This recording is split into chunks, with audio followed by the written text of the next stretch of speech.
padres vamos a tener la oportunidad de escuchar distintas perspectivas de esta serie. Vamos a escuchar a la profesora Marilena Garacini en primer lugar, que nos va a dar una visión sistémica de lo que sucedió. Vamos a escuchar al profesor Oscar Miguel, que va a compartir con nosotros, una persona que trabaja diariamente con adolescentes, la visión de los adolescentes y algunas otras reflexiones que hace sobre la serie. María Enriqueta Artigue, que es educadora y experta en desarrollo infantil, nos va a tomar algunas escenas de la serie y va a reflexionar sobre ellas. Y vamos a tener un cierre con el profesor Carlos Heredia, que también es educador, director del Colegio Integral del Ávila, sobre el rol de la escuela. En algún momento yo me voy a intercalar entre estos panelistas.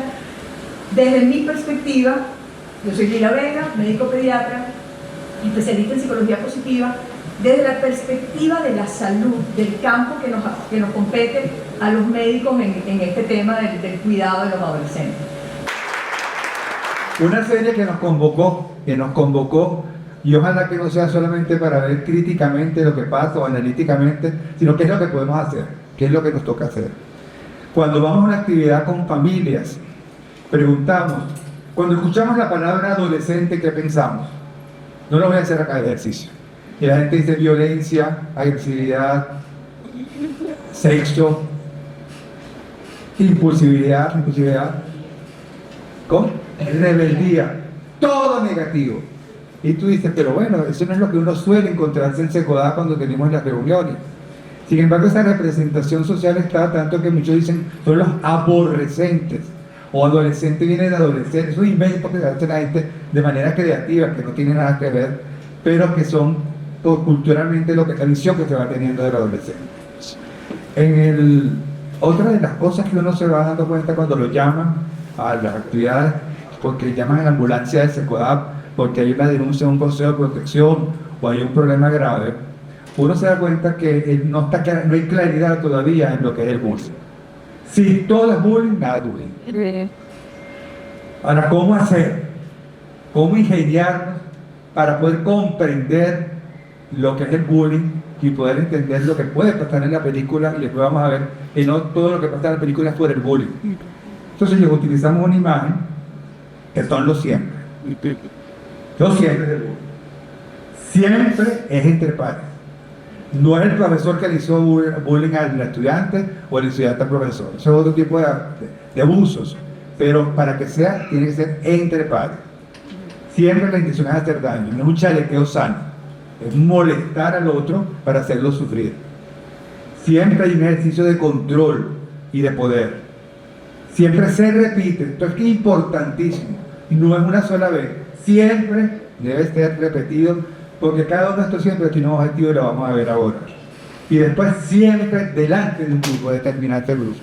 ¿Por qué esto siempre?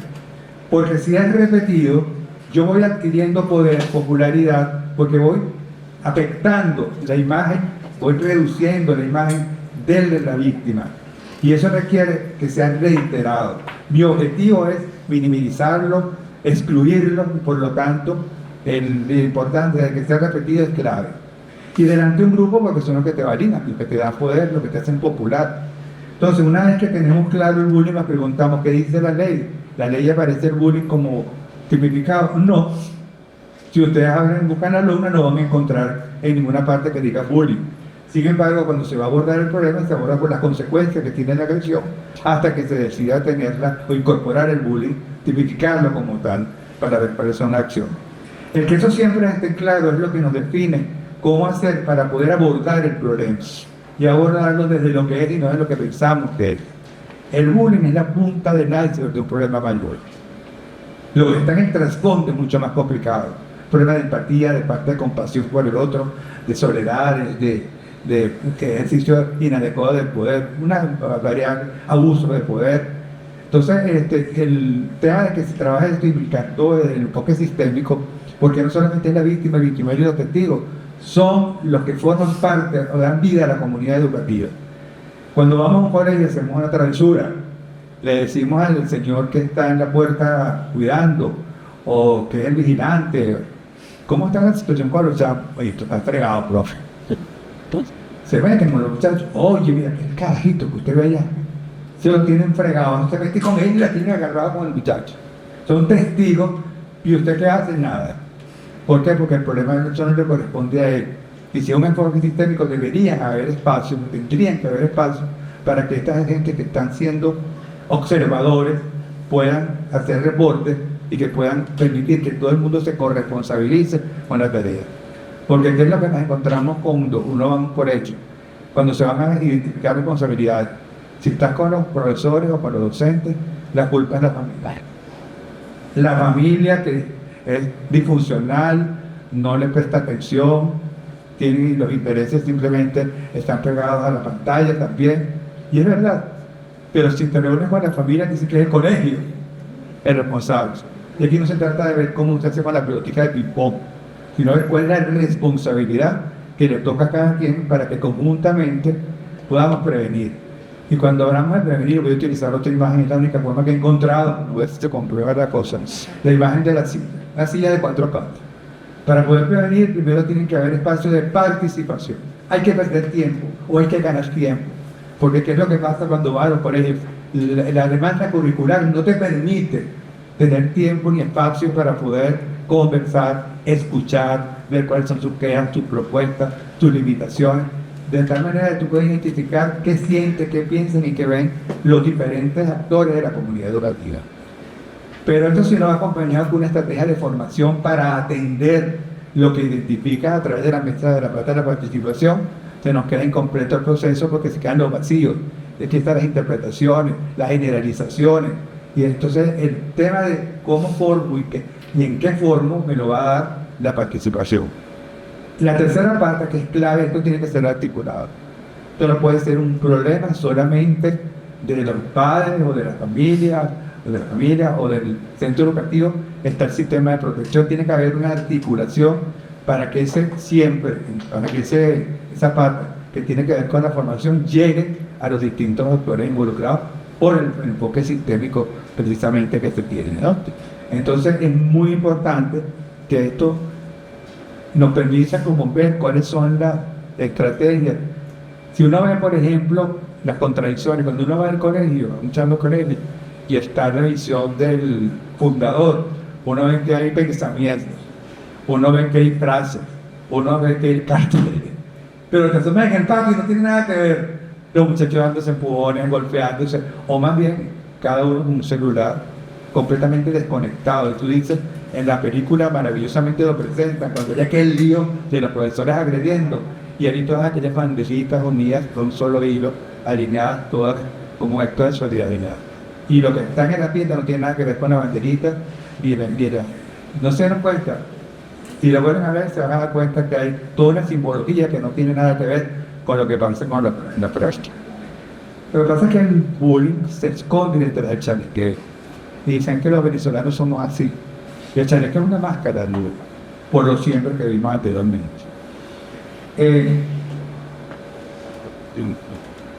Ayer, hace como 3 días, me encontré con un amigo que vio la serie y estaba deprimido. Porque me dicen, soy experto en disciplina positiva. Tengo años trabajando con crianza respetuosa y no sé qué hacer con mi chavo.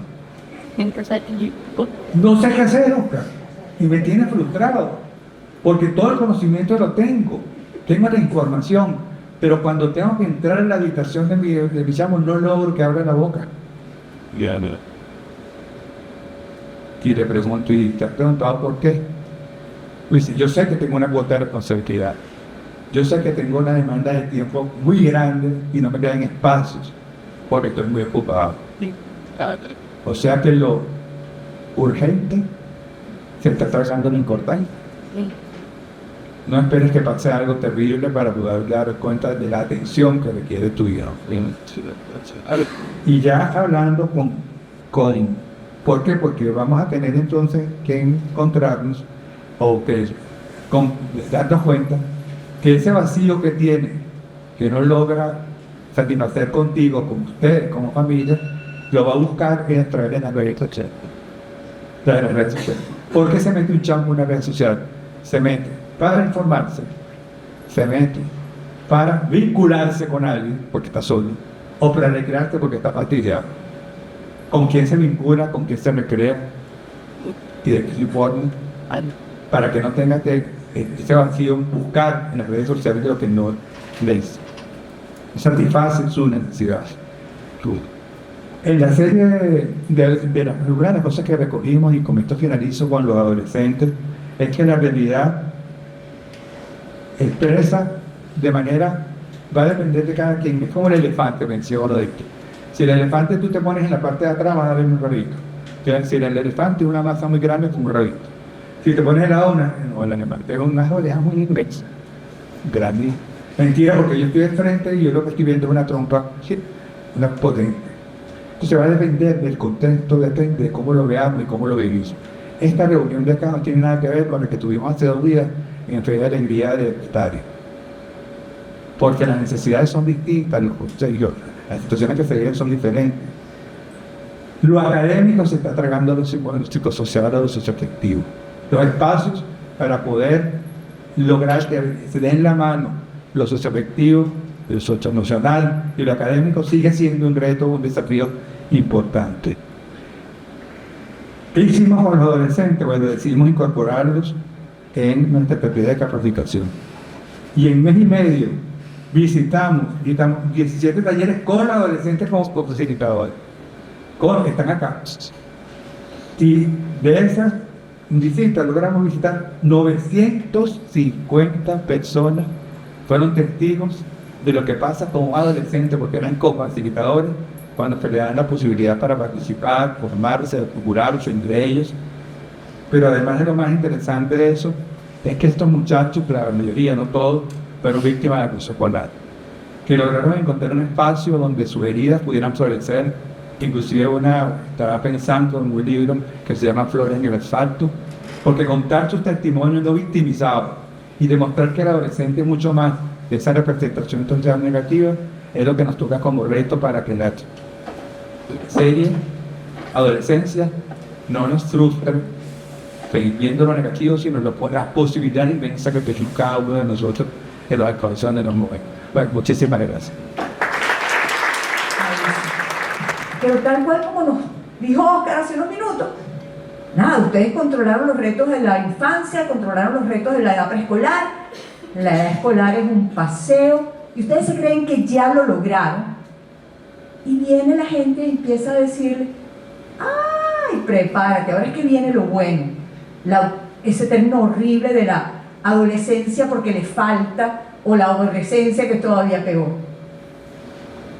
Y con esa falta de confianza, los padres a veces tiran la toalla y dicen: ¿será que es que yo no voy a poder conectarme conmigo? Y la verdad es que sí, y mi trabajo, como lo fue en los primeros meses de vida de ese niño y en la edad preescolar, es anticipar lo que viene para que ellos puedan imaginarse lo que está pasando en la vida de sus hijos y conectarse. Eso, después lo aprendí con la profe María Enriqueta, se llama mentalización. Aprende, le das un contexto. Ese llanto del bebé es hambre. No, ese llanto es que quiere que lo cargue. Mucho más complejo luego cuando el niño va creciendo. Pero entonces una de las cosas que tenemos que hacer es imaginarnos qué está pasando por la cabeza de un adolescente. Y por la cabeza de un adolescente están pasando una cantidad inmensa de cosas, porque este es un periodo de rápidos cambios en muchos ambientes. El primero es que el cuerpito que tenían ahora tiene los pies más grandes, las manos más grandes, acné, cambios en la voz, vello en cualquier parte del cuerpo. Y hay que hacer un ajuste en la imagen corporal, no en quién soy, en cómo soy. Y eso toma un tiempo. ¿Alguien piensa que los adolescentes son torpes? Sí, porque ahora tienen unos pies que no están conectados con la imagen corporal que tienen. Pero además, tienen ahora una capacidad de pensamiento abstracto que no tenían antes. Nuestros adolescentes son unos aviones. Pueden imaginar y pensar una cantidad de cosas, pero todavía no tienen ciertos mecanismos de su corteza prefrontal que les permiten tener el mejor juicio posible sobre eso. Así que, si los escuchas hablando, son unos aviones, pero tal vez no se manejan suficientemente bien porque su cerebro todavía está en proceso. Tienen que construir, además, tienen que empezar a resolver las expectativas que la sociedad tiene con ellos. Bueno, pero ese muchacho debería poder ayudar en la casa haciendo esto o aquello. Y las propias expectativas que ellos tienen en esta idea que se están formando de que son adultos. Y tienen que construir, no construirla, porque la vienen construyendo, tienen que refinar, rematar su propia identidad personal. Y para eso, para identificar para terminar de rematar esa identidad personal, necesitan un nuevo protagonista, que son los padres. Pero a veces los padres creemos que somos reemplazados por los padres. No, no, no. Los padres seguimos siendo relevantes para nuestros hijos. Los padres son un nuevo protagonista. Ante tanto cambio, el cerebro necesita decirle al joven: no te achicopales, asume riesgos, porque tú necesitas estudiar y conocer tus capacidades nuevas, estas cosas nuevas que tú estás haciendo, lo que tú eres capaz de hacer. De ahí viene esa percepción que seguramente también le dicen a Oscar cuando trabaja con adolescentes, de que los niños toman riesgo, los adolescentes son unos arriesgados, se meten en problemas, toman riesgo. Claro que toman riesgos, tienen que tomar riesgos, como animarse a invitar a una persona que le gusta a comerse un helado, o a salir, o a jugar, o a cualquier cosa. Tienen que tener coraje y arriesgarse para decidir tocar un instrumento o participar en uno de estos grupos comunitarios. Entonces nuestro cerebro sí tiene unas estructuras que tienen su mayor momento de asunción de riesgos, para lo cual te dan la mayor recompensa. Es decir, nosotros tenemos un sistema que dice: esto vale la pena porque el premio es bueno. Pero en adolescentes, el riesgo, la recompensa es inmensa, y biológicamente es un baño de un neurotransmisor que se llama dopamina. Entonces, si el muchachito decide animarse a contestar la pregunta de química del profesor, el tipo no sabe si se la sabe, pero bueno, el tipo se va a parar y va a decir: sí, esta es la respuesta, profe. Si la pega, el reconocimiento que su propio cuerpo le va a dar es inmenso. Baño de dopamina, chévere. Lo mismo pasa cuando se decide a participar en un grupo comunitario en el que vamos a ir a llevarle comida a los ancianos del edificio que no pueden salir a hacer mercado. Baño de dopamina. Te animaste a hablar con extraños, a ir al supermercado, a organizar un proyecto, y te salió bien. Baño de dopamina. Pero por supuesto, cuando la gente le habla a Oscar de los muchachos son unos arriesgados, no están pensando en estas cosas. Están pensando en que el consumo de drogas también da un baño de dopamina, en que la actividad sexual no protegida también lo da. Entonces, o que el celular también es otra fuente inmensa de dopamina, gratificación instantánea. ¿Cuál es nuestro rol? Entendiendo que nuestro adolescente busca riesgos y los tiene que buscar evolutivamente, eso es importante. Entendiendo esto, ¿cuál es nuestra responsabilidad? La misma que cuando una familia sirve la mesa.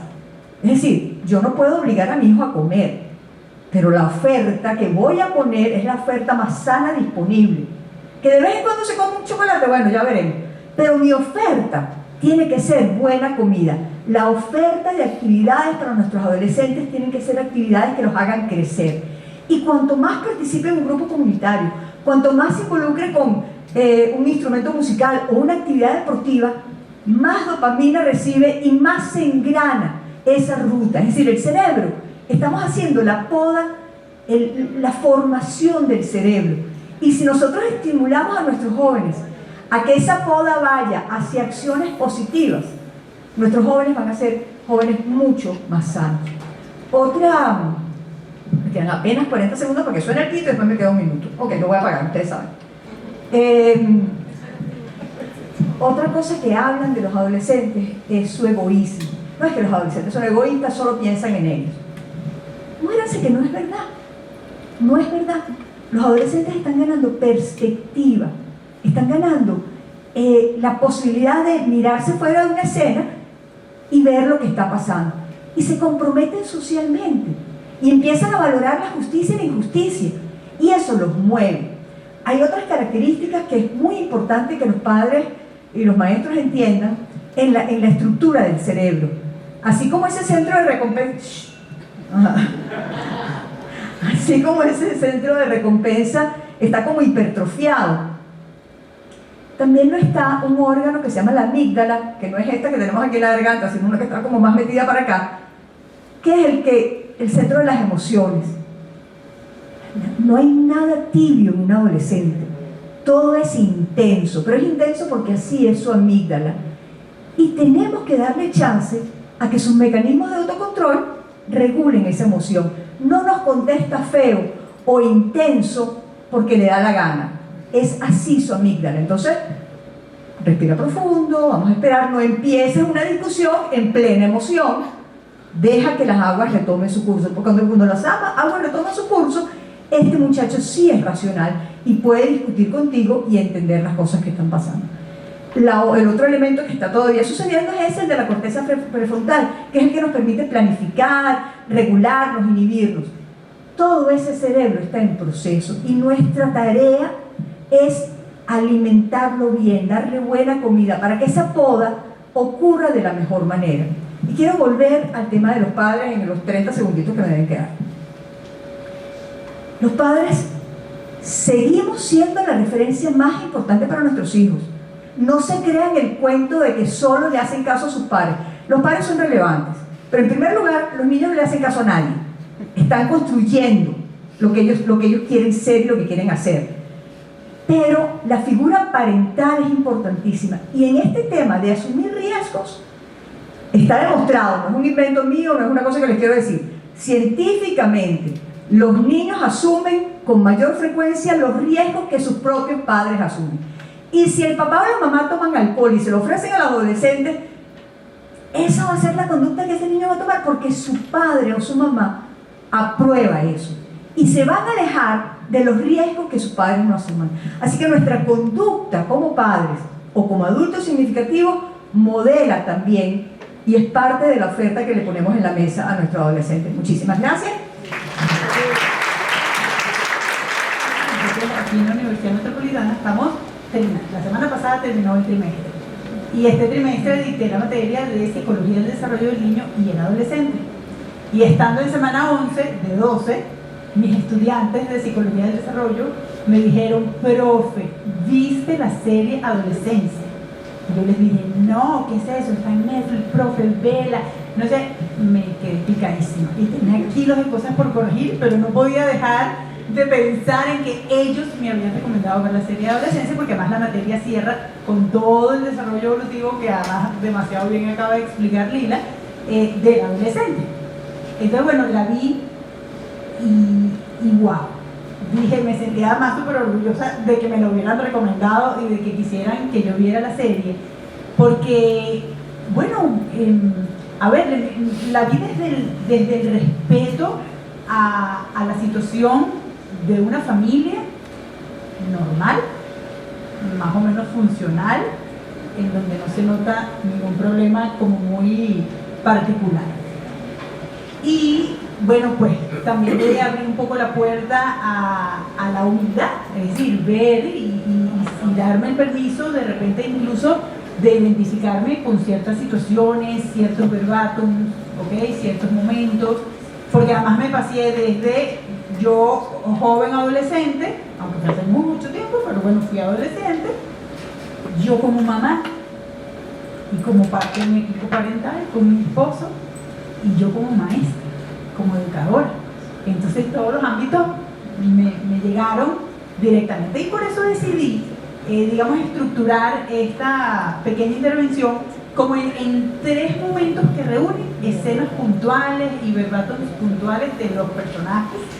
Y el primero que quiero mencionar es un poco el de no la brecha generacional, que es natural, sino la brecha comunicacional, ¿ok?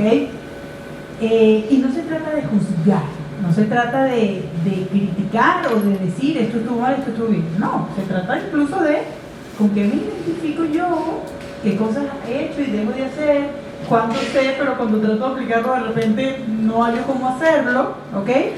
Porque muchas veces me encuentro, y incluso lo mencionaba anoche en el live con María Laura García, y yo decía, yo cuando trabajo con jóvenes adolescentes, pero al mismo tiempo cuando trabajo con los padres de esos jóvenes, me encuentro con que los jóvenes dicen, es que con mi mamá y mi papá no me escuchan.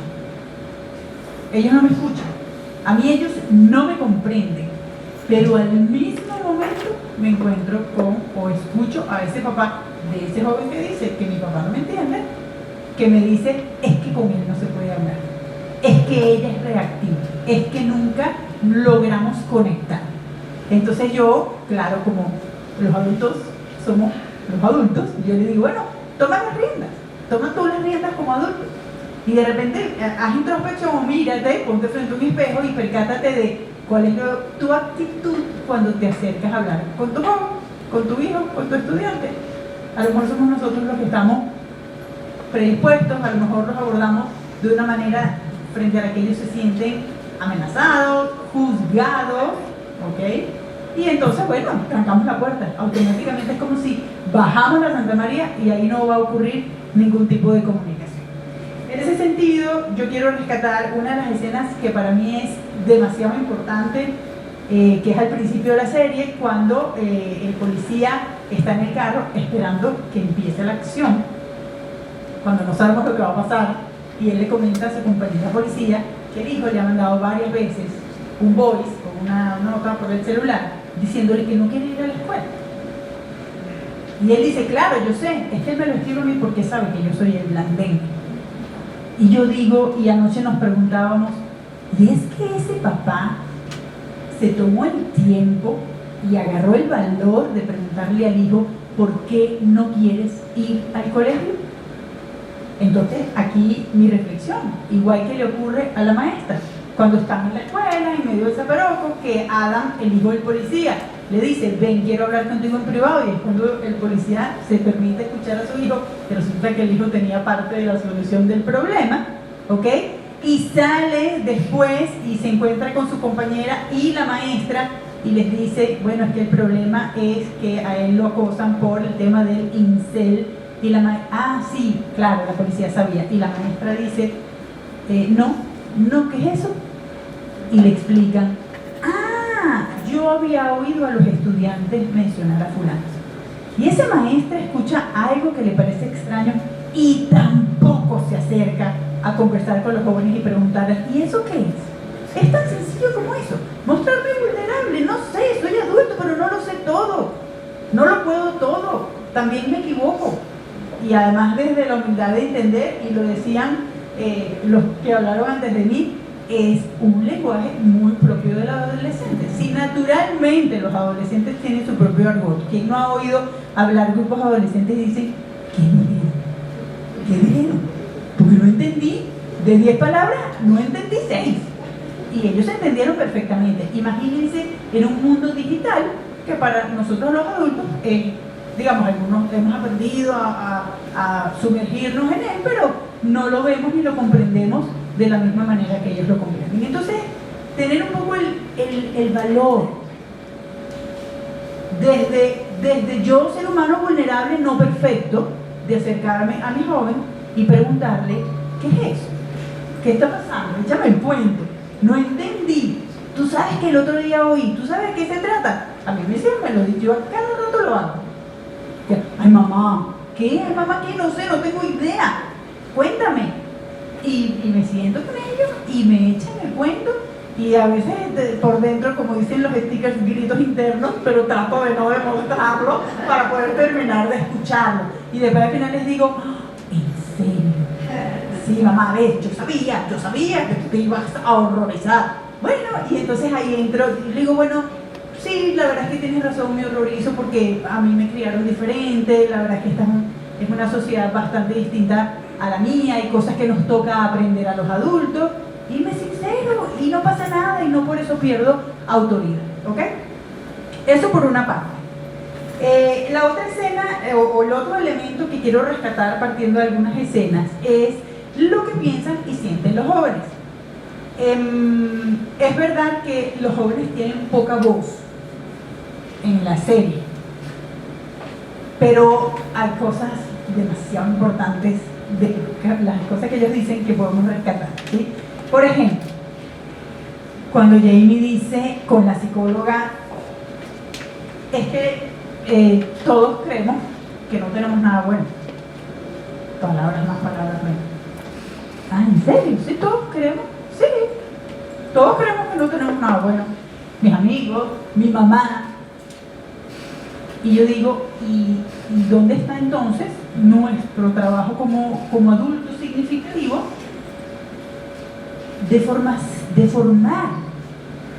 Pero formar no es desde la instrucción, desde lo académico. Yo siempre digo que la matemática y la literatura no sirven de nada si yo no doy formación al corazón, al trato así. No sirve de nada. Puedo ser un genio, pero no me sirve de nada si yo no tengo formación emocional, si yo no trabajo con los valores, si yo no le doy mucha más importancia en la escuela a esas llamadas habilidades blandas. ¿Sí?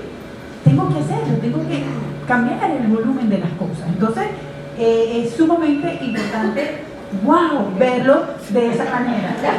Y eso que me quedé sentada para no emocionarme, y lo traje puntualizado para no extenderme, okay. Pero también hay algo importante, por ejemplo, cuando la joven dice, esta es otra voz de adolescente que quiero rescatar, la amiga de la muchacha muerta, que dice, ella era la única que realmente me entendía. La única que realmente me entendía. La necesidad que los jóvenes tienen de sentirse entendidos, escuchados, aceptados, valorados. Imagínense la tragedia que esa pobre amiga vive ahora, que se siente sola en el mundo, pero que sin embargo se abrió a poder hablar con la maestra. Hoy que yo lamenté cuando la maestra le dijo, ¿y por qué no buscas ayuda? Listo, cerraste la puerta. Y la otra se puso furiosa y dije, ay, perdió la oportunidad de dejar que hablara 2 horas, que llorara, que hiciera todo lo que esa joven necesitaba en ese momento. Y cierro entonces con la visión de nosotros los adultos significativos como padres y maestros, ¿ok? Con frases como, y así comenzaste, Lila, así abriste este foro, siento que pudimos haberlo hecho mejor, pero a veces siento que no soy el padre que necesita. ¿Y qué necesita tu hija? ¿Te has preguntado qué necesita tu hija? ¿Qué estás haciendo para eso? O por ejemplo, todos los hijos son así ahora, todos los niños son así ahora, ¿ok? No sabemos qué quieren, no podemos vigilarlo siempre, es imposible. Pero el maestro también en algún momento dice, estos muchachos son imposibles, ¿qué quiere usted que yo haga? Esa es la postura que los adultos tenemos que tener, ¿sí?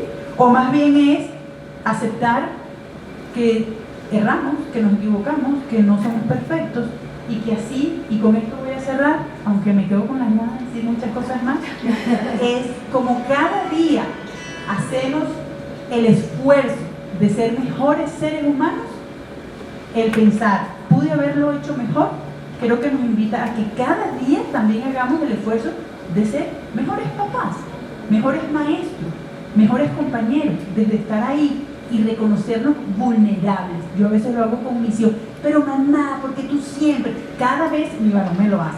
Mami, en la puerta de la casa. Entonces me repite de memoria lo que yo siempre le digo cuando va a salir.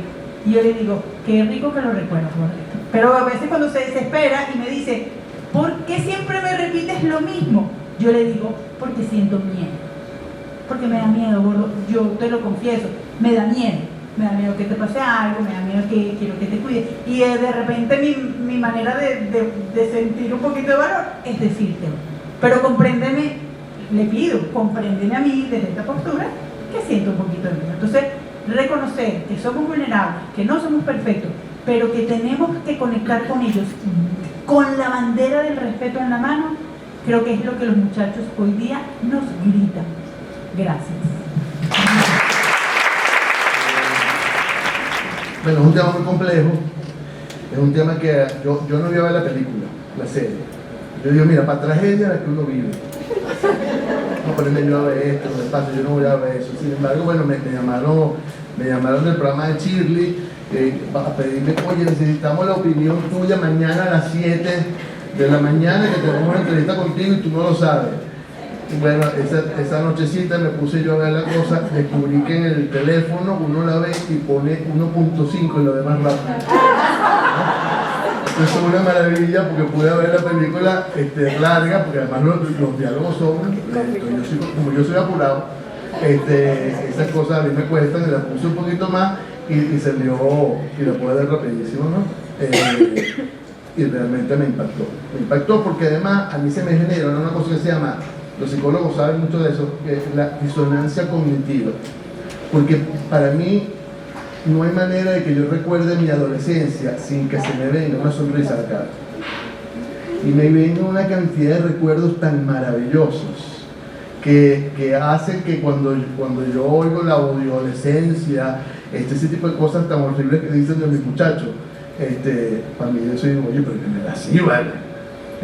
Más bien ese era un momento donde uno disfrutaba y se le abrió la vida completa para poder hacer cosas y para poder aprender, y creo que es uno de los momentos más importantes. Yo se lo digo a mi hija grande, se lo dije muchas veces y se lo digo a la pequeña: este es tu momento extraordinario, no te sientas avergonzada porque te pongas brava conmigo, porque estás malhumorada, porque yo te tengo que lidiar y te tener paciencia, pero es un momento rico que tienes que aprender a vivir y tienes que concientizar que eres un adolescente, ¿ok? Y que bueno, los papás tienen un rol, etcétera, ¿no? Hay tres cositas que yo creo que quisiera puntualizar. La primera es que cuando uno ve este tipo de cosas, lo que le sale a uno del estómago es buscar el culpable. Vamos a buscar quién es el culpable, y cuando uno se da cuenta después que el muchachito hizo lo que hizo, uno va detrás y dice, bueno, ¿quién es el responsable de traer a ese muchachito para que él haya hecho lo que hizo? Uno dedica una cantidad de esfuerzo, tiempo, recursos intelectuales para eso, y no necesariamente eso va a redundar en lo que es el aprendizaje de la serie. Yo considero que el juicio oscurece la comprensión. Es decir, uno busca el culpable y uno está perdiendo el big picture del asunto. Porque la escuela, además, y aquí me toca a mí de alguna manera poner el rol de la escuela en perspectiva, la escuela es un espacio donde confluyen una cantidad de muchachos que son además productos de una cantidad de variables familiares, variables sociales, variables culturales, e incluso variables ya de orden orgánico. Entonces es una cantidad de gente con muchas variables, y la escuela tiene que lidiar con eso, y la escuela tiene que abordar esa situación de la mejor manera posible, pero sabiendo que eso es lo que tiene enfrente. Eso es a lo que se va a enfrentar, y por eso es que la escuela y la familia deben tener una simbiosis, una relación extraordinaria y una comunicación muy fluida para entender estas cosas, y no que la escuela vea que la familia es su enemigo y que la familia vea que la escuela es su otra parte, su otro enemigo. No como una amiga mía que en broma siempre decía que la mejor escuela era la de niños huérfanos, porque no tenían que lidiar con los papás, ¿no? Bueno, esto es un poco duro el asunto. Yo creo que la escuela tiene que entender perfectamente cuál es el rol de cada uno, y nosotros también, los papás, le pongo la cachucha de papá, entender cuál es el rol de la escuela y cuáles son aquellas cosas a las que se enfrentan. Yo no sé si ustedes lo han vivido, lo han pasado, quizás los educadores que me acompañan lo han visto, pero no todos los papás que piensan que sus hijos se portan bien, realmente sus hijos se portan mal en la escuela. O sea, tú puedes pensar que tu hijo se porta bien y a lo mejor tu hijo se porta bien. Eso sí, todos los niños que se portan mal tienen detrás una familia que piensa que él es un santo. Entonces ahí es donde entra el tema, y no necesariamente los papás tenemos esa disposición para escuchar, para entender las complejidades de la escuela y entender que lo que sucede en mi casa no necesariamente es lo que se replica en la escuela. Lo cierto es que la escuela es muy diversa, y que la escuela no necesariamente es la que intuitivamente uno entiende como responsable, no necesariamente es la responsable, sino tiene una cuota de participación. Los únicos responsables, los únicos culpables son las circunstancias que están alrededor de estas cosas que ocurren, y cada uno de nosotros tiene un grado de responsabilidad, bien sea por acción o bien sea por omisión, para que este tipo de cosas sucedan, pero no es únicamente a la escuela, porque la escuela es muy diversa y nosotros no podemos pensar en homogeneizar la educación. Más bien tenemos que celebrar la diversidad y tenemos que ofrecer oportunidades para que todo el mundo florezca y para poder atenderlos a todos. Entonces, eso es muy importante entenderlo y que además podamos dedicar toda nuestra energía en llevarnos a comprender el mundo interior de nuestros niños. Ahí es donde está la energía. Entender el mundo interior de nuestros niños. La segunda notica que quería decirles es que el rol de la escuela es un rol de socialización junto al rol de transmisión de conocimientos y al rol de desarrollo de habilidades. Por eso es que en las escuelas no podemos entender el tema de la socialización como un valor agregado a nuestro proyecto educativo. No, eso es parte de tu proyecto educativo, eso es parte de tu responsabilidad y no podemos dejarla de lado. La escuela es un laboratorio de convivencia. Es un laboratorio porque ocurre de manera controlada, como bien hacen los científicos cuando hacen experimentos, de manera controlada, porque la escuela es donde uno aprende a no morderle a la gente. En la escuela uno aprende a no pegarle a los demás. En la escuela uno aprende a levantar la mano y esperar el turno. En la escuela uno aprende a postergar. En la escuela se desarrolla una cantidad de habilidades propias de la dinámica social, de la dinámica comunitaria, que son imposibles de replicar en un contexto familiar. Entonces la escuela tiene ese rol que es tan importante, por lo que debe haber sin duda un equilibrio entre lo académico y lo emocional, como bien decías tú. El éxito académico es fundamental y no podemos desmerecerlo, no podemos irnos para el otro lado. El éxito académico es importante, la escuela está para que las maestras enseñen y los niños aprendan, pero el bienestar socioemocional es fundamental, y no lo podemos descuidar. El tercer puntico, y ya voy cerrando, tiene que ver con tres verbos que a mí me gusta mucho conjugar, que me sirven a mí como papá y me sirven a mí como maestro de escuela. El primero es conectar. Yo creo que ahí nosotros tenemos que hacer hincapié. Conectar es crear puentes entre nosotros y las necesidades y los corazones de nuestros muchachos. Es generar un clima de confianza, un clima fluido entre todos. El corazón de la educación es la conexión humana. La conexión entre nosotros los adultos referentes, los padres, los maestros y nuestros estudiantes es lo que permite que se desarrolle la curiosidad, que se enciendan las pasiones, pero además es la única puerta de entrada que tenemos para poder influir en nuestros muchachos. No es posible influir en ellos si nosotros no conectamos con ellos. Y hay muchas maneras de hacerlo. Yo recuerdo una en estos días, hace como un mes, yo trato de bromearme mucho con mis hijas.